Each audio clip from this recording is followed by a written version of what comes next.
everybody. Say hi, everyone. Hi. Good morning. Oh, gosh. You know, we have all kinds of books and things on the back counter. Did back you? in there. Yeah, is And- that you? Yeah. Your stuff? Okay. Yeah. Well, yeah. Are all of those books yours? All of those books that are back there and have disappeared, and there's still more left, were hers. So she's actually read all of them. I mean, here's a Bible. I haven't Here's a read that book on one. palmistry. I mean, Yeah, I a little should bit of keep that. everything. No. I gotta let it go. Somebody else needs it. All right, cool. Yeah, that was How Is It Possible, a song that came out over 50 years ago, can still speak to you now. Isn't that amazing? We played... That's the power of music. Yeah, I know. That age. Well, yeah. We played Road to Shambhala, Three Dog Night, came out in 1973. So go listen to it. It's an I was awesome just song. a kid. The truth No, I never wasn't a kid. changes. I know, the is truth the never same. changes. Truth I know. never changes. Yeah, So- absolutely true. Absolutely true. We have, the Olympics start, next week? On the 26th, and then go on into August. We have a local gal in the Olympics. Marissa Howard. She's a Pasco High graduate from 2010-ish, somewhere in there. He's 5'2", so think about that for a second, okay? She's going to be in the steeplechase. That's jumping, running, and jumping, and with young gals that are way bigger than she is and a lot longer legs. So this gal has got to be. Is the steeplechase with horses? Well, it's the same idea, But it's except with people. They're just jumping her. Wow. Yeah. Hurdle. Yeah, hurdle jumpers. unbelievable. 5'2", and she came out. She qualified number 3 with a bronze for the Olympics. So Good for her. she apparently as soon as she was like 5-6 years old, she wanted to do gymnastics, and she got really big time into gymnastics. Did all the work and everything until she figured out, I am missing so much of my family, my childhood, and everything that she decided, this maybe isn't what I quite wanted to do. So she took up running, and soon found out she was pretty good at it with all the work that needed to be done. So she still holds 3 records at Pasco High School for cross country and track. Wow. Unbelievable. I'm sorry? What's her name? Marissa Howard. Marissa, M-A-R-I-S-A, Howard. So yeah, August 26th, no, July 26th to August 11th. I had written it wrong. Yes, you did. So, yeah. Does But it yeah, so get louder, how cool is Phil? that? How Yes. cool is that? Yes. And today's the 21st. Let's see, we got the healing hour back there that everybody is taking part in. That's wonderful. Got a guest speaker today. And then after service, Living in the Light group. Yes. Okay, what's that? Keri, who is speaking today, has a group where you discuss soul purpose, and way cool, wonderful stuff like that. Cool, fun, cool. And sound bath therapy is tomorrow. That's singing bowls. If you're interested, that's awesome too. Followers of the Way, you're doing that on Wednesday. No, you're on the Oops, I'm on the wrong week, sorry. I know I did the same thing, Oh, didn't okay. I? Learn to meditate with Michelle. She's going to do that. Thursday. And then spiritual shamanism next Saturday. It's our last class. Yay! She started last September. Yeah, so it's been, and we've come a really long way, have we not? So is she gonna start it over? It's being recorded, and I'm revising all of the handouts, so they're going to be all New super handouts. duper. Can I talk about this while we're talking about the Yeah, calendar? absolutely. So I've got another workshop, and we're going to start this on August 17th. It's called Mystic Power Realms. I want you to see the graphic on that, if I can get that in the camera right.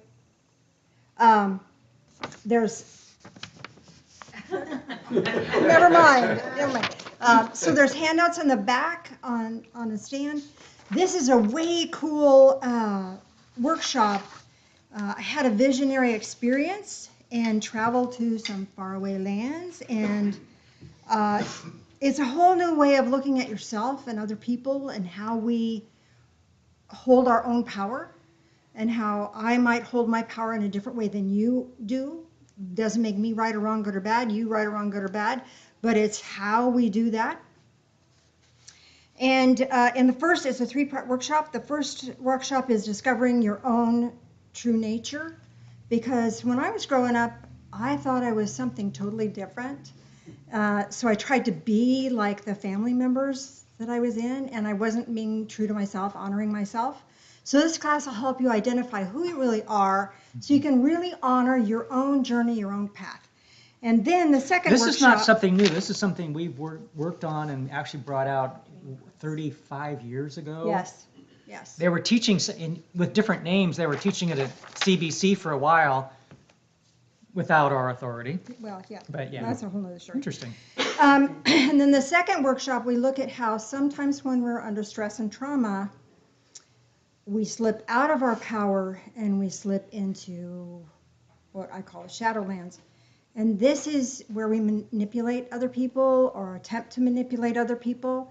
And if you've ever been manipulated or ever had somebody try to intimidate you into doing something different or whining to make you comply or whatever, there's a way out of that.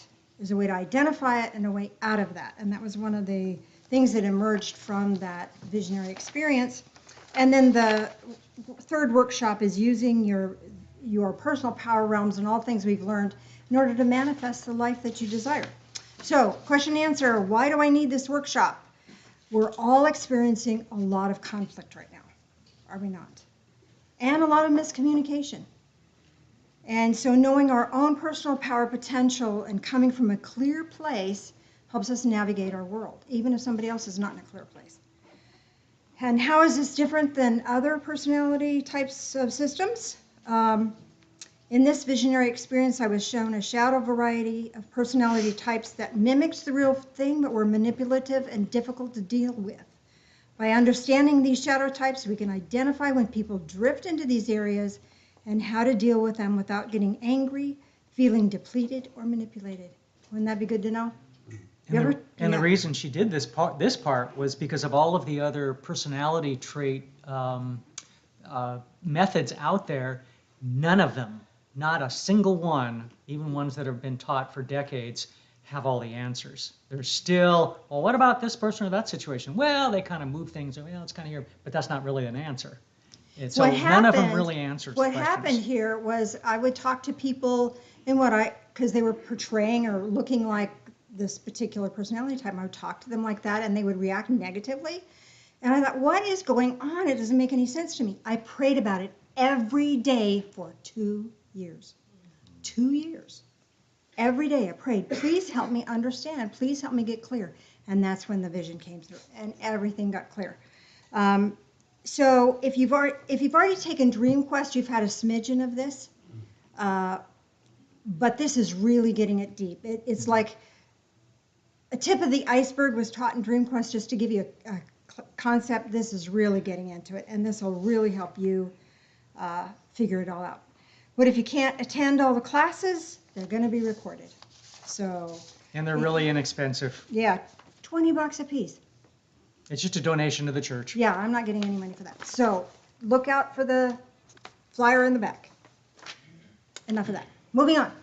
T-shirts and sweatshirts you might want. No, I will not fix your computer.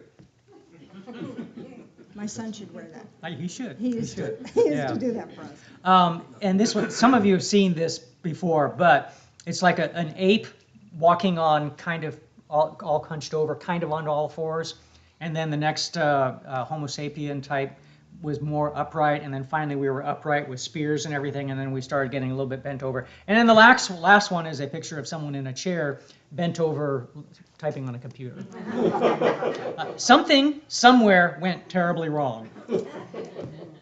And then most computer problems are caused by loose nuts between the chair and the keyboard. It ends up like a bolt and a nut. Probably should clarify. Screw loose. Screw loose. Yeah. All right. We do have a couple favorite saints by the name of John Lennon and George Carlin. And John said, I believe in God, but not as one thing, not as an old man in the sky. I believe that what people call God is something in all of us. I believe that what Jesus, Muhammad, and Buddha, and all the rest was right. It's just the translations that have gone wrong. And George, always insightful. Hooray for most things.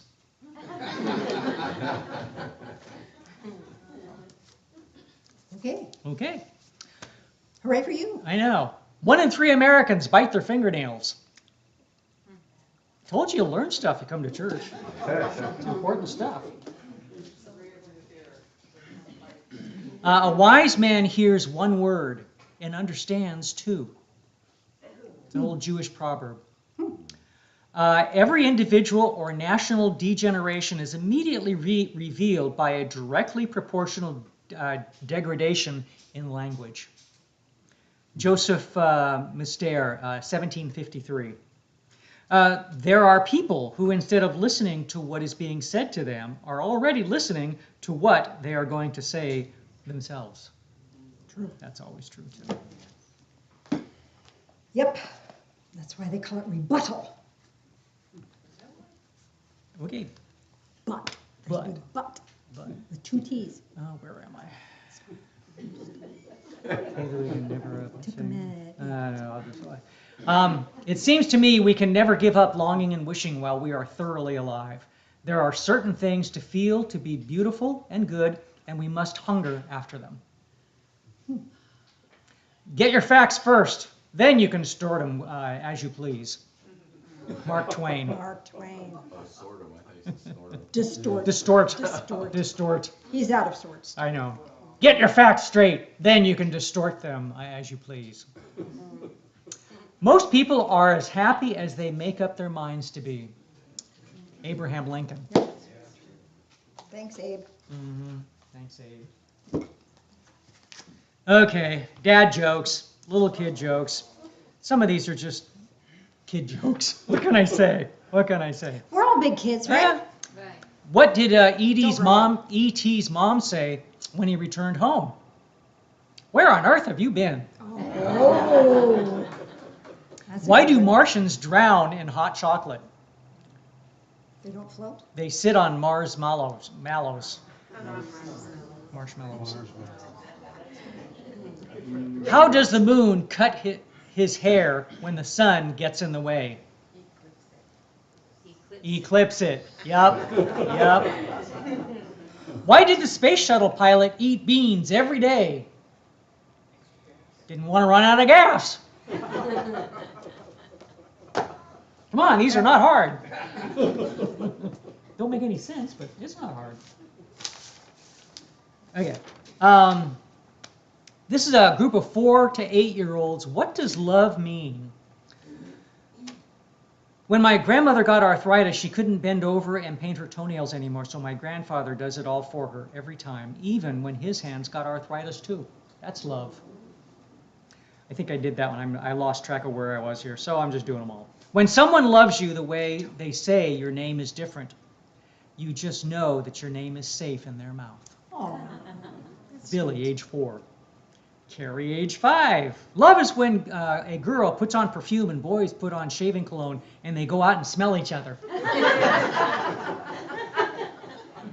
Chrissy, 6. Love is when you go out to eat and give somebody most of your French fries without making them give any of theirs. Terry, age 4. Love is what makes you smile when you're tired. Oh, Isn't that insightful? that's very insightful. Love is when my mommy makes coffee for my daddy and she takes a sip before giving it to him to make sure it tastes okay. All right. I had to make up the punchline for this thing because I didn't have page 2 for some reason. It's like, oh! Damn. A woman walked up to a little old man rocking in a chair on the porch. Couldn't help but notice how happy he looked. So she said, "What's your secret for a long, happy life?" "Why, I smoke 3 packs of cigarettes a day," he said. "I also drink a case of whiskey a week, eat fatty foods, and never exercise." "Well, that's amazing," the woman said. "How old are you?" But go ahead and do anything. 27, 35, 40, I don't care. Because that's the part that's missing. Do it yourself joke. Yeah. Do it yourself joke. I love it. Do it Yes. yourself joke, yeah. So we have a guest speaker today. We do. Yes, we do. And we are very happy to have a return again to give us more insights and support and guidance So please give a big Divine Fellowship welcome to Keri Hendrix.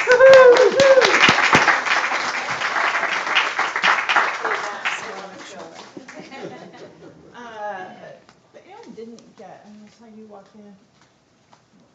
She's handing out cards for the people that are here. So this is for writing down. So you at home might want to write down what she's going to instruct you. I'm sorry. Next time I could do that for you. Come on down. Sorry. She's got them. Oh, hi. Sorry. Do I need to pass more out? Yeah, no, Jackie's got it now. Sorry, that could have been smoother. This is going well so far. Just put that in your pocket if you want. Let me clip you up. How's that? Good. Okay, so the paper was to write down this is for the meditation portion. Anything you'd like to release, limiting belief or an experience or a memory or a feeling or an emotion, thoughts, anything you're having. It's only for you. You're not going to share that with anyone, but writing it down has power. So it's nice to see you all. So today I wanted to talk a little, for me, all I can really do is talk about, you're going to always know what I'm going through, because that's what I'm going to talk about. So it's coming up for me. I figure, well, it's probably coming up for other people as well. I didn't bring my water. Cindy, do you love me enough to bring me water? I think she does. Thank you. You are my third wife. I know, yeah, this has been established. 3. Thank you. So I want to talk a little bit about over-attachment or over-identification with things that aren't really who we are, how that can impact us, and what we might do about it. And so this came up for me recently when I finished my last day of my school program, really, which was at the end of May. And so for those of you who don't know, I just finished my master's in counseling, and I'm licensed. I'm ready. I have my business stuff. I cannot, if I'm friends with you, I can't be your counselor, but if you know other people, then if you need information, let me know. But I've really been looking forward to this day. I've been working really hard at becoming a counselor and going through my master's program, and I take those things very intentionally and very seriously, and it's hours of study and writing and practicing counseling and all the things. So I knew exactly what my last day was going to be. I had 4 clients. I had already finished and turned in all the rest of my homework, my last project. And it was really, really, I was like, this is it. I'm going to take a break. I'm going to have a break. I'm going to just relax, and it's going to feel amazing. And it felt amazing for like 15 minutes, which was a little disappointing. And it took me a while to figure out why. I had this expectation of how I was going to feel that day after I saw my last client, finished my last chart, whatever. And about 15 minutes later, I felt depressed. And by Monday, I had some virus that stayed with me for like 3 weeks. Longest I've been sick in a long, long time. And I didn't understand why I was feeling the way I was feeling. And what I finally, after a lot of prayer and thought, I decided that what was going on was that I was attached to myself being a master's degree student practicing and becoming a counselor. And I besides what I normally do with my family, that was kind of the biggest thing on my plate for the last 4 years. And all of a sudden that piece was just gone. And I wasn't really the new identity yet. We'll talk about identities in a second. But it wasn't the new identity yet. I wasn't a counselor. I didn't have my license. I was in this in-between phase. And because I was feeling so lousy about it, I just realized how actually attached I was to this personality, to this identity of being a student and working toward something. And it still sounds crazy to me that I couldn't even celebrate it. You know, we talked about having like a little congratulations party, and I just couldn't get any energy around that either. And it put me in a funk for a couple of months, really. And then, even once I realized what it was, I still felt kind of empty. And I got my license, and slowly the business stuff started coming together, and I was creating this new person identity. And I still lacked enthusiasm. So I'm going to set that aside. That's just my personal story of what's kind of brought me here. So I set that aside for a minute.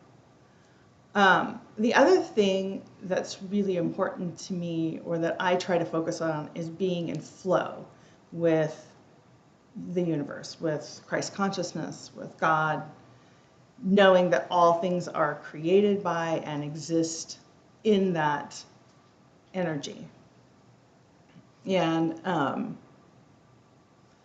so when I experience things that feel out of flow, like a stuckness, or just things don't, a day where things like, can I arrive on time? Can something go right for me today? Then I feel I am out of flow. And I was at Safeway on Keene, and waiting to pull out on Keene, which is usually really hard. Keene's really busy if you don't live out in that direction. So there's usually waiting, and I know when I wait, I'm like, okay, where's my break? I can start to feel frustrated and whatever. This one day, there was no cars. I don't know where everybody was, but there was nothing happening, and I was like, oh, and I'm in flow today. And so I eased out, and that was good, but it made me start thinking about that as well. Why today am I in flow? Why on other days does it feel like everything's kind of tripped up and not going quite right? And I realized that it wasn't God. Spirit's fine. Spirit's always in flow, right?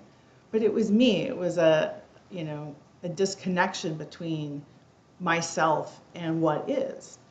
That my expectations of how it should look were the thing that I wasn't being lived up to. It was my expectations. Knowing that even on a day where I have to sit and I have to wait for 5 minutes of traffic to pull out, Spirit's still in flow. There's nothing going on there. It's me thinking things should be differently, right? So those are a couple of things, and they're kind of walking side by side with each other. This feeling of over-identifying with a part of the small self, a little less self. Interesting. Anyway, and feeling in or out of flow. I like to look to nature a lot for my inspiration, walking the dogs in the morning, that kind of thing. And thinking about flow, thinking about connection,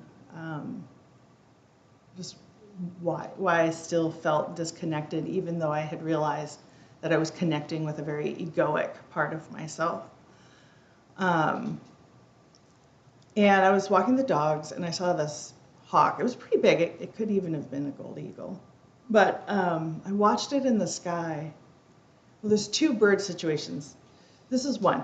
I saw the eagle up in the sky pound its wings like 5-6 times in place, just pound, pound, pound.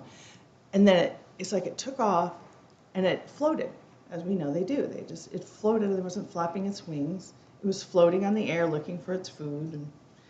And that just struck me, this idea of intentionally creating the experience of the power that's needed to, and connection that's needed to trust the airflow, the spirit, right?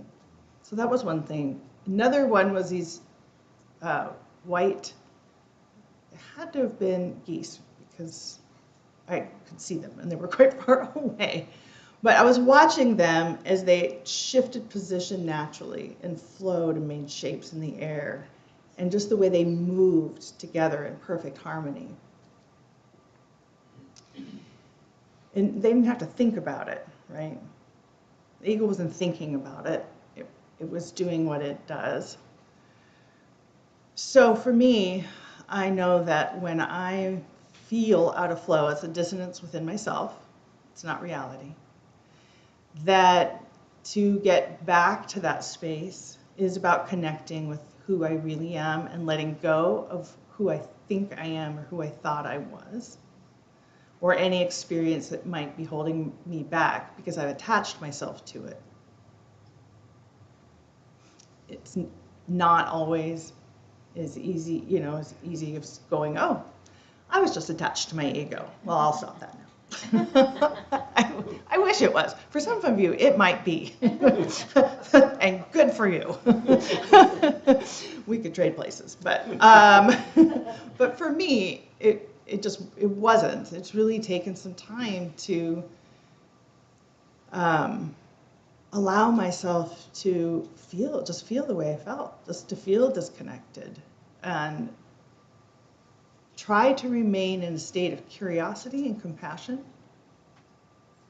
when I feel that way, which helped me understand what was going on. The curiosity did. Compassion helps me just be kind to myself while I'm going through it. And getting back into the practice of making sure I'm intentionally checking in. Because I'll admit, I stopped. In the mornings, my normal routine, I stopped doing it. I didn't even have the energy for that, to go in and to meditate and to be quiet and to listen and to write what came through. And I was resistant for some reason. Until, I don't have a name for what I channel when I write. I don't know. I could ask, I suppose, but that's less important to me than just what comes through. But I was, usually I have I'll get ready, I have a shower, I'll go into my meditation room, my office, and then I'll do my thing, and then I'll write, and that's how I do it. But I was still in the bathroom, and the spirit was like done with waiting for me to do that, because spirit just started like talking in my head. I'm like, okay, I'll go do this, and I'll write this down. And so I've been able to connect back again into that daily connection. I also was fortunate enough to have an experience on a retreat. Was it only a week ago? Was that right? Oh, anyway, with a bunch of beautiful souls from here.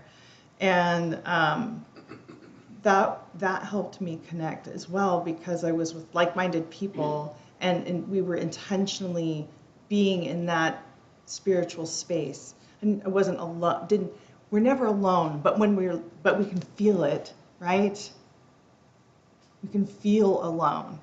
So to be reminded that I really wasn't, that I truly had people who saw my authentic self and who loved me, no matter where I'm at in my life. I also had someone approached me about doing some energy healing work, session work with them. And I was like, oh boy, I really want to do this for this person. I'm not showing up for myself. How is this going to go? But I don't know why I worried about it, because spirit was right where spirit needed to be. I just committed with intention to allow that moment to be what it needed to be, and everything I needed was there, and everything the client needed was there. And so that, again, helped me feel that connection. So feeling that connection in the ways that you feel connection. Trying to find community that you can be in connection with together, who can hold you when you're having a struggle holding yourself. These are just some of the things that work for me. So a tribe, connecting, being self-compassionate, being curious. I love curious. We talk about curious a lot in therapy because it's just such a soft way of looking at the self, right? The things that maybe we've been carrying around that feel painful or heavy just don't feel like they're helping us. But to be curious around it, it really helps you limit shame and other negative associations with whatever it is you're going through. To be compassionate and to be curious. So I've been doing those things, and I feel myself coming back. I think one of the things I felt like I was missing is we all have an intuitive sense, but we can be kind of closed off from it. We can certainly do that. We can be very involved in the ego, very involved with what's happening in our lives as if it's the reality. And that can take us down, and it can lead to thoughts that aren't very helpful for us. So at the retreat, I also had the plan to use a gift of mine that I haven't used in a very long time. I used to be a licensed massage therapist, and I was able to do some intuitive body work at the retreat. And again, I felt so aligned with who I am, with what's just natural to me, and allow spirit to just flow through that moment. So it's those flow moments when you feel so connected. Those are your clues, right? Those are your breadcrumbs that you can gather to yourself. So if you join me today with our group, we're going to be talking a little bit more about that, how we know as individuals when we're in spirit's path, when we're not fighting, and when we're connected. So we're going to do meditation, and we're going to have an opportunity. I gave you cards to write something down intentionally about if there's anything that you just feel ready to release. We're going to try to do it in this ceremony. And then when you get home, if you take it home with you, you can maybe have your own ceremony, whatever it is you do at home. Maybe you burn it with prayer or whatever is meaningful for you.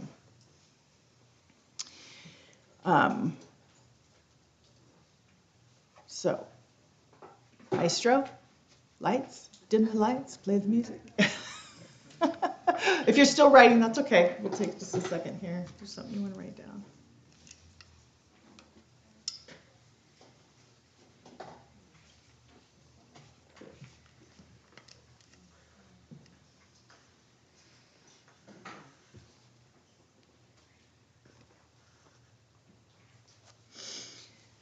Ooh.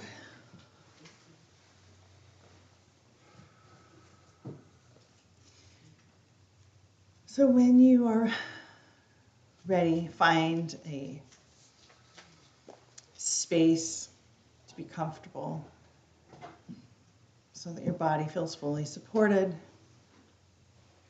And in this moment, you can let go. Let go of anything that's happening after church today or this week. Anything that might be going on in the background. And just know that Spirit is taking care of all of that for you. That right here and right now, you are in community. You are supported. You are loved. You are seen for the beautiful, shining, authentic soul that you are.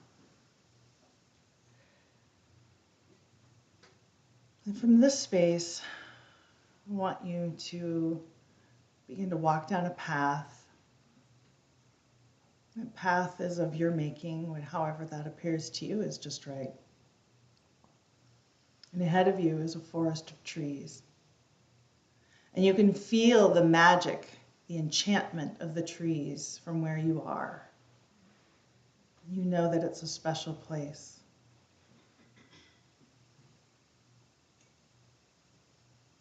And a bird flies toward you.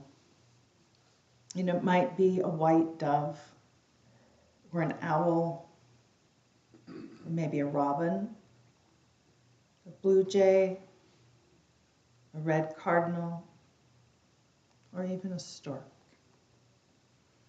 And your bird comes, and you know the bird wants you to follow. So you follow the bird toward the forest. And it leads you down the path and into these ancient, mystical trees. And as you walk, you can smell the sap and the pine. You feel and hear leaves, pine needles crackling under your feet as you walk. The weather is perfect. It's just the right temperature for you. You feel at home in the trees. Any worry or care is fading into the background. And as you walk deeper into the forest, you come to a magical clearing. In the middle is a stone altar. You can feel the ancient magic. You can feel life and the energy of spirit. And your bird finds a place to rest on a tree branch while you approach the altar. And on the altar you notice a box of matches. The altar is stone, and you can tell that things have been burned here before. There's ashes from things that others have released into spirit. And so you offer the stone something that you would like to let go of, that you don't want to carry back with you out of the forest. Whatever it is you wrote on the paper, or maybe something new that's come to you. And maybe more than one thing. And bring this thing to mind, this belief or experience, this energy, a feeling, an attachment to something that's not serving you anymore. And I want you to see the paper that you have in your hand in your imagination. And I want you to lay it on the altar and light a match.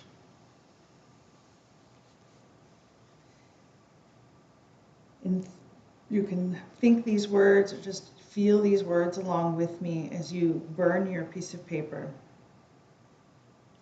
I release my personal self-beliefs and corresponding limitations to the unlimited presence of God, Source, Spirit within me. And just notice how your paper burns down to ashes. You feel lighter. You feel like a rock or a stone has been removed from your heart space. You breathe easier. And just allow the magic of this space to fill every cell of your body.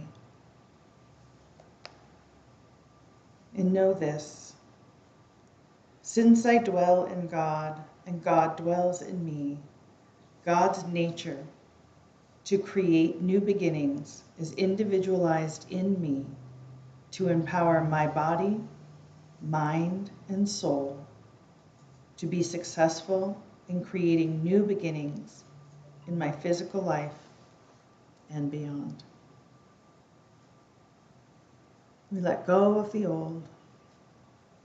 We allow the creative nature of spirit to flow through us easily.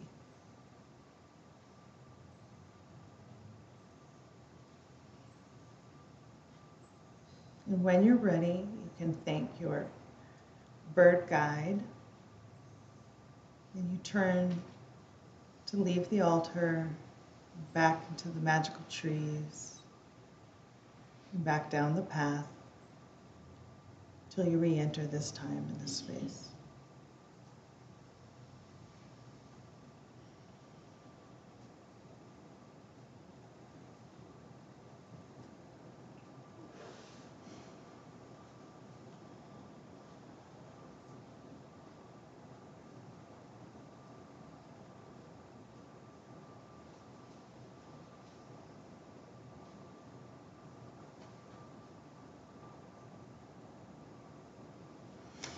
So I let go of any attachment to any label that I've given myself. Knowing that my authentic self is all things, at all times, shows up perfectly.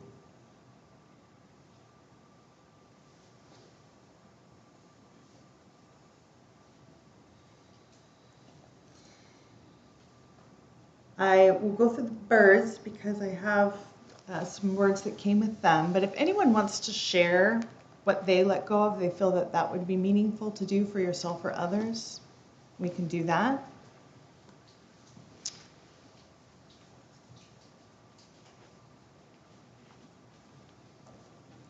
So who had the white dove show up?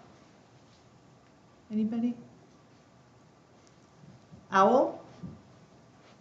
Owl is wisdom.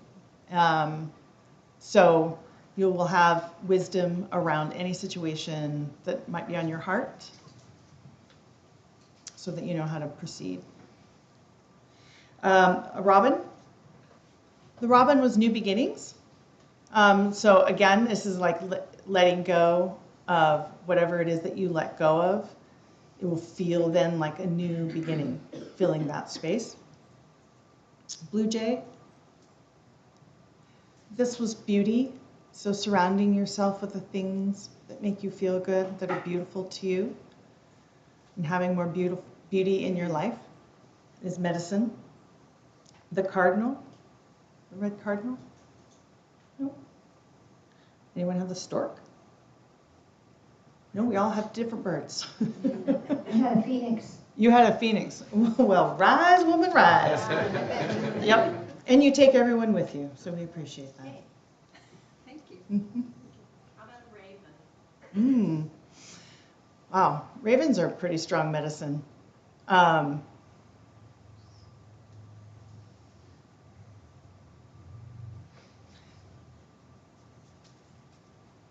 So what I'm getting that this is about for you is, first of all, knowing that you have strong medicine with you to call upon, and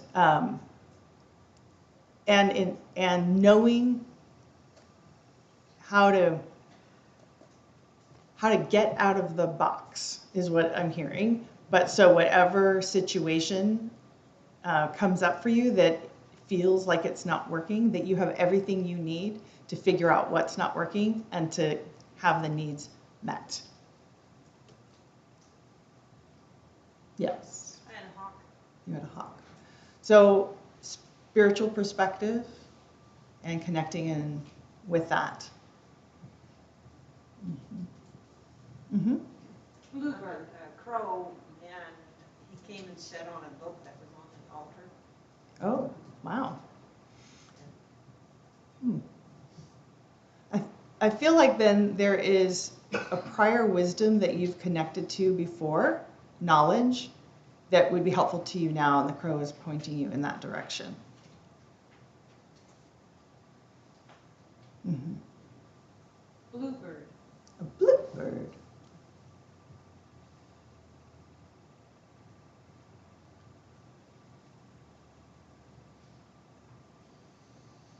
I'm getting the same thing that I had for my blue jay, which was beauty.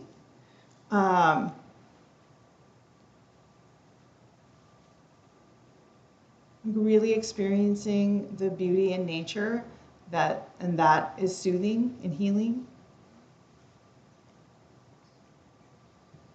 Anybody else? Yeah. A hummingbird. It's right in my face. Oh, that's awesome.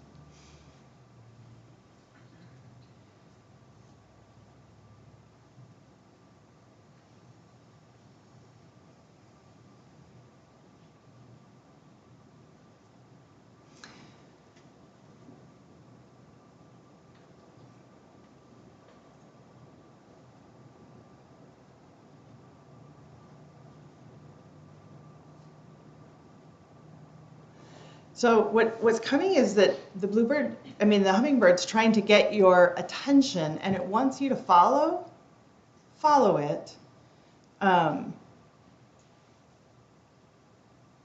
It wants you to see something new.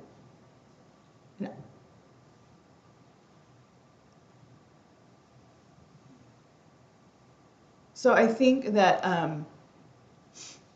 when you feel attracted to something that feels new to you, but interesting, to follow that, even if it feels unfamiliar. Yes. I don't know there is a way to express this, but I do not have in my mind, my past is gone. Mm-hmm. It's like I'm brand new, and I'm walking around and trying to figure out Mm-hmm. how do I do this? How do I work this? Because when I can't remember anything. Mm-hmm. William, if I thank you, God. God created William and me to be together, and I say something and I can't remember, Mm-hmm. and so it sometimes it gets. This doesn't seem fair, God. I just Yeah. and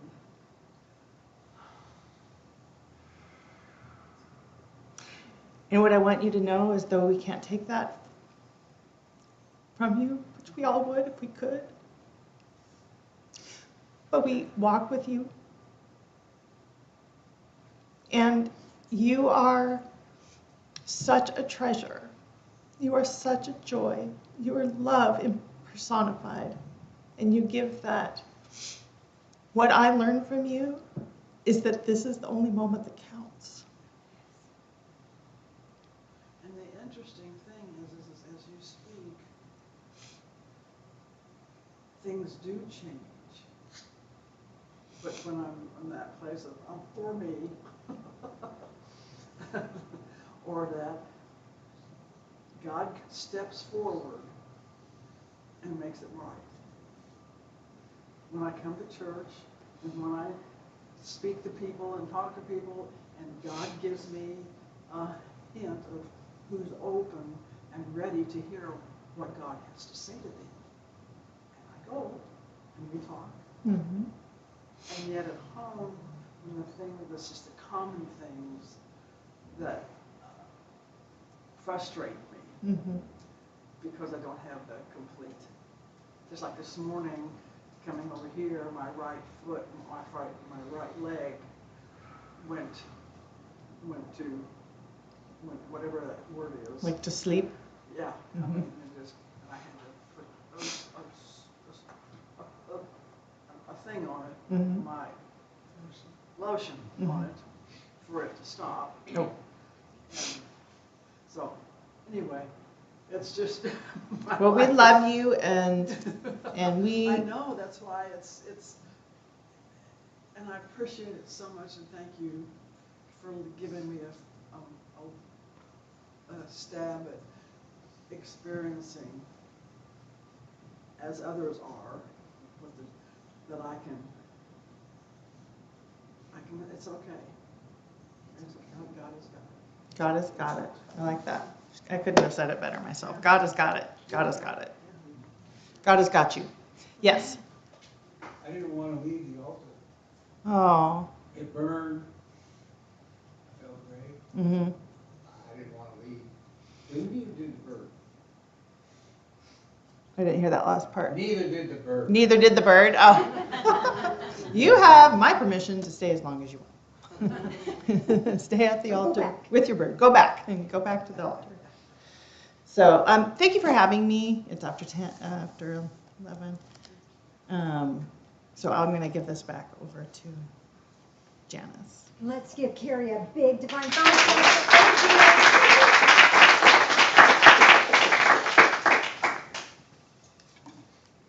Thank you, dear. Thank you. Would you be so kind as to pass those out? There. Mr. Phil's finding his way back.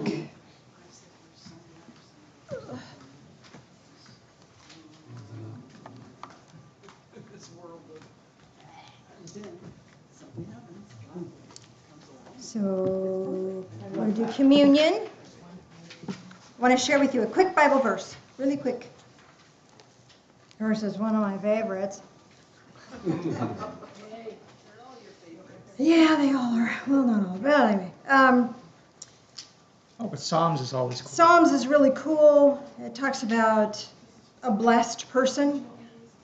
And verse 3 says, "And he will be like a tree firmly planted by the streams of water, which yields its fruit in its season, and its leaf does not wither, and whatever it does, it prospers." And then a follow-up verse in Ephesians, the New Testament, where it's talking about that we get to be rooted and grounded in love. Ephesians chapter 3. You might want to read this whole section. Interesting, the thing about the New Testament, well, anything about in the Bible, they'll start and have one thought, and then they'll keep writing, and there'll be like 10 different thoughts in one little paragraph or one little verse, and it's so hard to just extrapolate the one thought. So here's the one thought I'm going to extrapolate for you.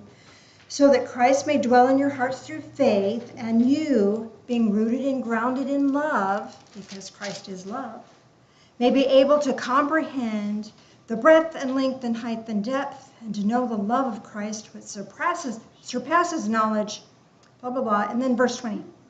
"Now to him who is able to do exceedingly abundantly beyond all that we ask or think, according to the power that works within us." So they have to read it to get the blah, blah, blah part. You get the blah, blah, blah part. It's still important, but I didn't want to take too much time with that. Just when our roots are grounded in love, good things happen to us, and we're blessed. So with that, let's do communion. So with that, I have a comment. comment. When you do your prayer, could you include country? President Biden just dropped out, I did. so just wanted to let you know. Thank you. I should tell you that I've been praying that peace, power surround our country right now. The elections are very, very stressful. And when I was praying that prayer, this beautiful golden light of love poured down on America.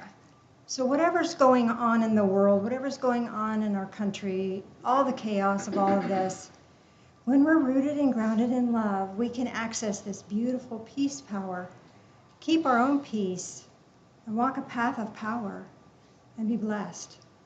So join us in prayer, please. Loving Spirit of light, as we take this into our body, help us to take in the truth of who we are and who you are. Bless our country, guide us all, help us to walk the path of peace and joy and love. Thank you. In the name of Jesus, the Ascended One. Amen. Mhm. Like Phil and I have said before, we don't care what you vote, we care that you vote. So vote from your heart, whatever that is telling you to do. Join us in prayer again, please. Loving Spirit of light, as we drink this in, help us to drink in life, all of it, all of it, all of the challenges, all the frustrations, and help us to remain true to our true self. A living light of love that pours to us from your source. Thank you. Thank you. In the name of Jesus, the Ascended One. Amen. Amen.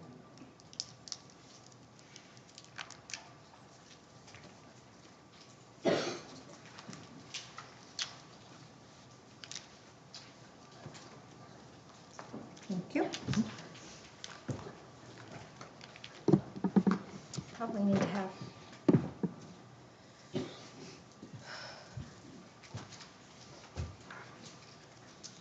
Got a volunteer. Glory, glory. Oops. I've been thinking about the donation baskets for several days now. And I just want to point out to you, I don't know about you, but I have made such good friends here, such wonderful connections that I never would have had otherwise. And for that to happen, we needed Phil and Janice, of course, but we needed this building to gather. And the building has needs, as we do as physical beings, and we need to take care of it. So whatever you can afford to give, or if you have nothing to give but a prayer, we really, really appreciate it, and I hope that you are blessed with the kind of love and friendship that I've experienced here. Thank you. I'm looking in this room as I have spoken and realize how much support I have from all of you. My poor me, I can't remember anything, and I used to do this and I used to do that, but I can't do it anymore. We all used to do stuff. Stuff. Yeah. And most of it was stuff. Yeah. But what has happened here in this last few moments when I opened my mouth to walking you poor me, is that you've given me a way, and God is here giving me a way to be helpful, to make humanity understand it's that God is right here with you all the time, and it can keeps it very simple, and he's come to me and others that who want to know who he is and what it is and how he can help others find him.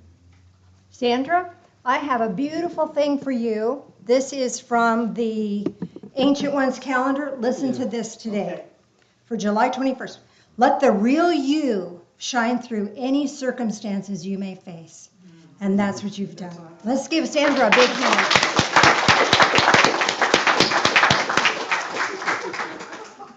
Let's do a energy circuit for the folks online. Bringing that beautiful divine energy into our heart space, from the heart space to left hand to right hand, back, oh, gotta get the count, there we go, back to your heart space, and as you do that, that connects a circuit, and this allows the energy to flow, and as that energy flows, you can feel it building between your hands. So allow this energy to flow. This is divine energy, and it's here for you. Bring that into your heart space. Have a great week. We will see you next time. Be well.